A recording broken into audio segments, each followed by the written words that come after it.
Bonjour, bienvenue dans cette série d'interviews de contribution au bien-être des enfants du monde. Alors aujourd'hui, je suis sur la France, sur la région de Lyon.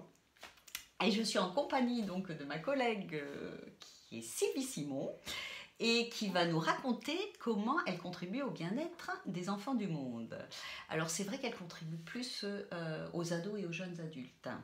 Donc elle va vous raconter un peu comment elle en est arrivée à contribuer au bien-être des enfants du monde. Alors Sylvie, présente-toi d'abord et après raconte-nous tout. Alors merci Anne pour cette demande de contribution à cette série bien sympathique.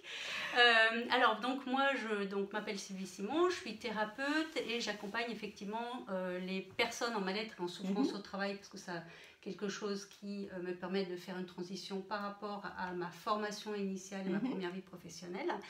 Et puis j'accompagne d'une façon générale les personnes qui sont en mal-être dans leur vie à un moment donné et également, donc comme tu le disais, des ados et des jeunes adultes sur des problématiques qui sont bien identifiées et liées à cette période de transition dans laquelle sont ces jeunes que sont la confiance en soi, la gestion du stress et des émotions. Et comment tu en es arrivée plus particulièrement à travailler avec ces jeunes adultes? Parce que là, tu nous parlais que... Alors pour deux choses toutes simples. La première, c'est que je suis maman de 2 ados, donc forcément confrontée aussi à des problématiques d'adolescence, comme j'en ai parlé. Et forcément aussi avec des ados autour de moi, en entendant les difficultés, les mal-être, les permis loupés, les examens loupés, tout ce que ça pouvait générer de difficultés à gérer pour les ados et puis également pour les parents. Et je me suis dit, mais en fait, j'ai les outils. Donc l'idée a été de me proposer à aider ces jeunes à traverser le mieux possible ces échéances qui sont des échéances normales pour un ado. Qui sont normales mais qui sont quand même importantes parce que si on se passe sur quand même certains examens, notamment le bac, et puis c'est quand même une étape vers les études. Tout à fait. Il y a les plus grande échelle, il y a des enjeux, donc ça stresse. Il y a la pression des parents, ça stresse encore beaucoup. Voilà. Et le deuxième, le permis de conduire, c'est la liberté. Exactement, l'autonomie, mais voilà, c'est le sésame pour l'autonomie et c'est pas toujours très simple pour eux parce que le stress est la première cause d'échec au permis de conduire. Donc je me suis dit que j'avais moi des outils pour aider ces jeunes à vivre plus facilement ces étapes, à être moins stressés, gérer leurs émotions qui peuvent être tétanisantes et puis surtout gagner en confiance en eux. Ouais. Voilà, et donc tu t'es basée surtout sur ton expérience en fin de compte de tes enfants aussi. Oui, exactement. Et puis aussi bien sûr des clients jeunes adultes qui venaient me voir pour les aider sur ces problématiques-là. En fin de compte, l'univers, grâce à l'univers, ils t'ont découvert pour les aider. Exactement. Enfin moi je trouve génial, c'est que donc Sylvie a mis au point, on va dire on va pas dire des techniques, mais deux programmes, des préparations. Et c'est un peu comme ça que j'ai connu Sylvie d'ailleurs, avec sa préparation pour les examens. Et donc c'est vraiment quelque chose, moi je trouve qui était nécessaire. Donc tu utilises la psychologie énergétique. Oui. On est d'ailleurs tous les deux sur ce sujet à pratiquer de l'EFT, Emotional Freedom Technique. Exactement. On en a déjà parlé dans une autre vidéo avec Caroline Dubois. Par rapport donc à l'EFT. Et là, je trouve que vraiment, les deux programmes, si tu peux un petit peu en parler, juste les thèmes, mais ça vaut le coup, je trouve. Parce que c'est vraiment quelque chose pour les adolescents. Je trouve que c'est une super contribution. On va dire les jeunes adultes, parce que certains sont un peu sensibles sur le mot. Alors, en fait, c'était très simple, c'est que encore une fois, par rapport à mon expérience de maman et puis ce qui se passait, enfin les thématiques qui arrivaient des jeunes adultes sur ces thématiques d'examen en séance, je me suis aperçue que c'était en définitive des thèmes assez récurrents. Que ce soit pour les examens ou pour le permis de conduire, on me disait toujours un petit peu, voilà, j'ai peur de ci, j'ai peur de ça, etc. Et je me suis dit, en définitive, je vais essayer de regrouper tout ça dans une sorte de préparation, que j'ai appelée les préparations zen. Préparation zen pour les examens, préparation zen pour le permis. Donc comment ça se passe? Tout se passe en ligne. C'est des formations qui sont disponibles sur un site.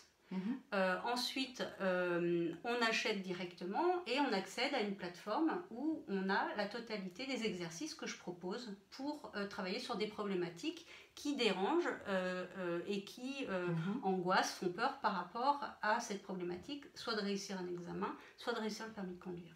Alors, si tu... prenons celui des examens, puisque en ce moment où on tourne cette petite vidéo, c'est d'actualité, le bac. Donc, tu travailles sur, par exemple... enfin, tu les fais travailler, je dirais, grâce à l'IFT, donc avec des rondes, sur la peur de l'oral. Alors, il y a effectivement plusieurs modules. Il y en a un qui est globalement sur les peurs que peuvent représenter le fait de passer un examen. Donc ça peut être peur d'échouer, peur de ne pas être prêt, peur de ne pas savoir faire, peur de décevoir les parents, de se décevoir, enfin voilà, tout ce qui peut être assez général par rapport à cette thématique. Il y a un autre module qui effectivement travaille sur des thématiques spécifiques sur les épreuves écrites, donc peur de la page blanche, peur de ne pas avoir révisé le bon sujet, peur d'être, voilà, je sais pas, d'avoir trop mal au ventre à cause du trac, ou d'être tellement avec les mains qui sont moites ou qui tremblent et du coup pas pouvoir écrire, enfin voilà, des choses qui sont du concret, hein, on va dire. Un autre module qui va être là sur tout ce qui est problématique liée aux épreuves orales. Donc la peur du regard de l'examinateur, d'être jugé, la peur de ne pas savoir parler dans une langue étrangère correctement ou pas être compris, la peur de ne pas comprendre, la peur de... Voilà, il y a plein de choses, hein, il y a beaucoup de thématiques qui sont proposées dans chacun des modules, sur chacune des thématiques, pour permettre vraiment aux jeunes de faire le tour le plus complet possible de tout ce qui pourrait lui poser problème et l'empêcher de réussir correctement son examen. Et du coup d'arriver plus en confiance au moment de l'examen. Exactement. Et alors le permis de conduire? Alors le permis de conduire, c'est pareil. J'ai accompagné pas mal de jeunes sur le permis de conduire. J'ai accompagné ma fille, effectivement aussi. Et là aussi, je me suis aperçue qu'il y avait quand même des choses qui revenaient. Donc le principe, il est le même, sauf qu'on est sur des thématiques et des exercices adaptés aux problématiques du permis de conduire. Donc là, c'est pareil. Il y a ceux qui le passent pour la première fois. Donc, je ne sais pas ce que c'est, donc je vais stresser. Donc là aussi, tout ce qui est manifestation du trac du corps, hein, manifestations qui peuvent être tétanisantes, handicapantes.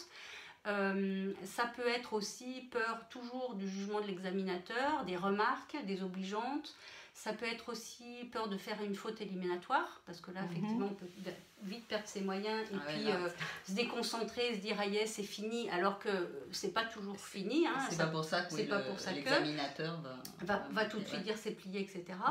Voilà, donc l'objectif, il est là aussi d'essayer d'identifier toutes les sources potentiellement possibles de stress, d'appréhension, de peur, pour essayer de désamorcer ça en amont, pour que même si ces situations se présentent au moment de l'examen, on ne soit pas submergé par les émotions et le stress. Et on ne perd pas complètement ses moyens. Exactement. Bref, vous restez zen dans les deux cas.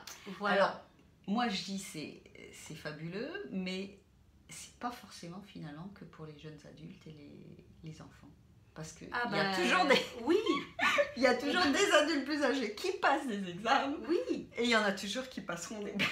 Alors effectivement, petit exemple sur les examens, j'ai récemment eu une prof, donc qui était déjà dans l'enseignement et qui passait le CAPES interne.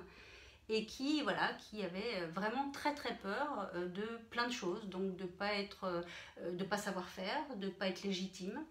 De peur du regard de ses confrères quelque part. Elle avait particulièrement peur d'être jugée par un jury de femmes. Wow. Voilà, donc pour des raisons qu'on a trouvées, mais du coup on a permis de travailler là-dessus. Autre exemple, j'ai travaillé avec une jeune fille qui avait loupé sa première année de médecine et qui l'a terminée et devait passer la seconde avec un objectif très précis, assez ambitieux. Et elle était, on va dire, tétanisée de peur de se dire qu'elle avait passé 2 ans de sa vie à rien faire si ce n'est de travailler comme une dingue.